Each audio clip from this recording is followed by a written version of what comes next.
A review of the tutorial for multi-class classification tutorial with the Keras Deep Learning Library.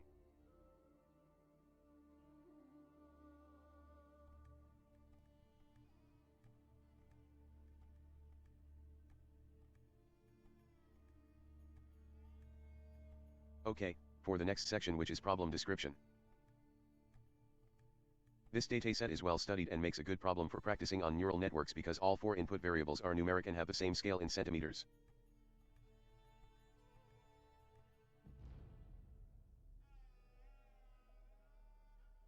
Each instance describes the properties of an observed flower's measurements, and the output variable is a specific iris species.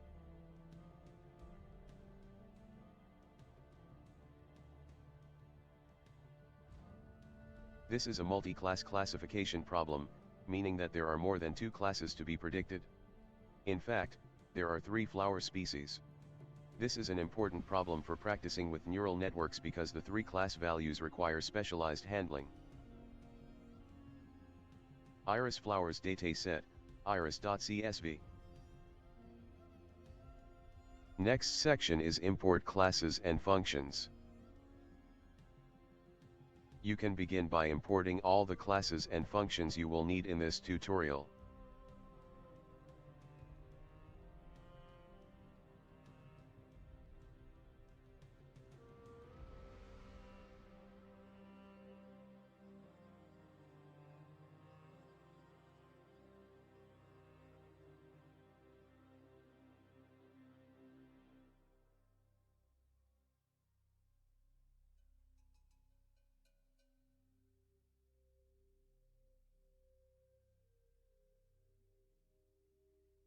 Let's see the next section, which is load the dataset.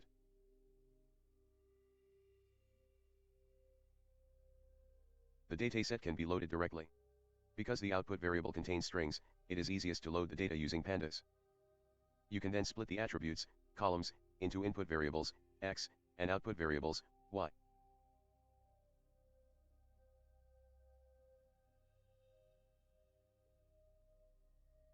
Here is the next section: encode the output variable. The output variable contains 3 different string values.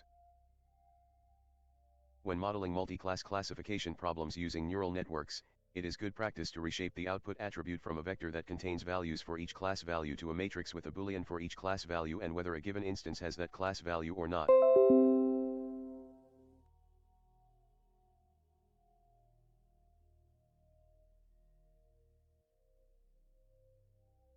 For example, in this problem, 3 class values are iris foetida, iris versicolor, and iris virginica.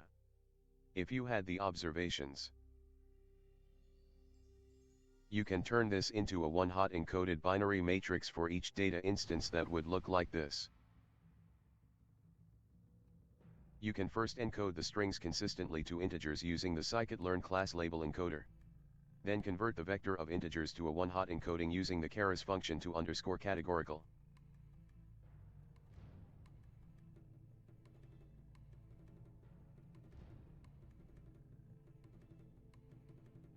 Next section is define the neural network model.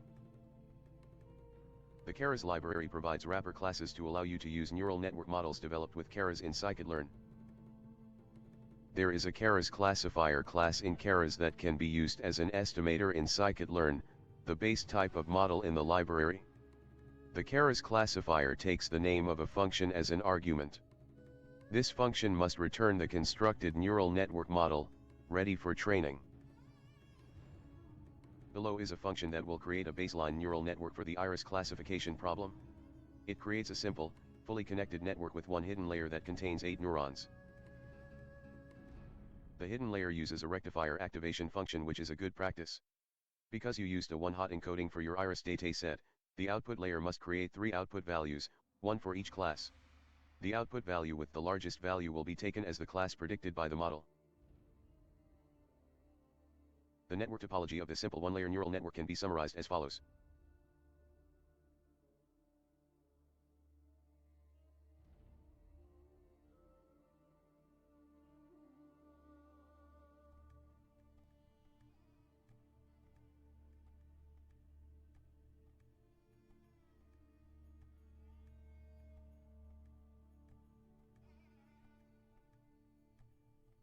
You can now create your Keras classifier for use in scikit-learn. You can also pass arguments in the construction of the Keras classifier class that will be passed on to the fit function internally used to train the neural network. Here, you pass the number of epochs as 200 and batch size as 5 to use when training the model. Debugging is also turned off when training by setting verbose to 0. Now, the next section is evaluate the model with k-fold cross-validation. You can now evaluate the neural network model on our training data.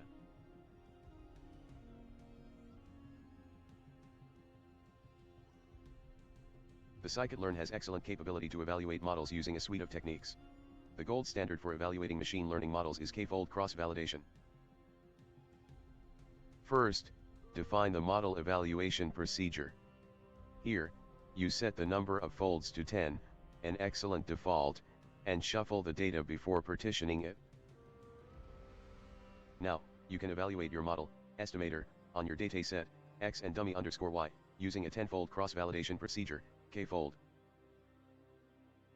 Evaluating the model only takes approximately 10 seconds and returns an object that describes the evaluation of the 10 constructed models for each of the splits of the dataset.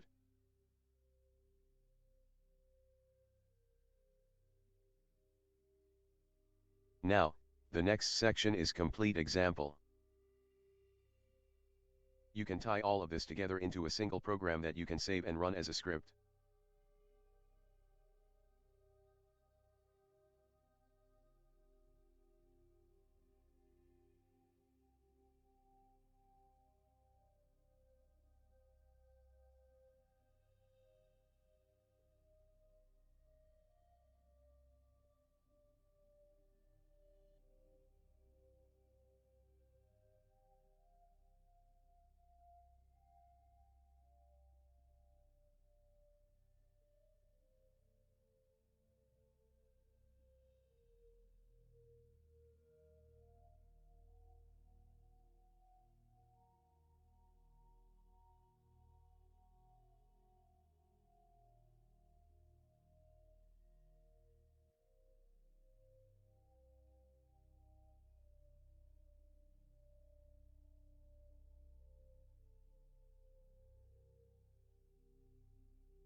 Let's run the code. It might take a bit time to be completed.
The results are summarized as both the mean and standard deviation of the model accuracy on the dataset.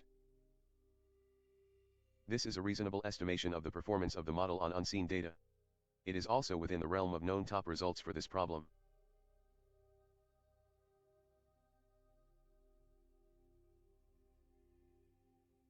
_______________________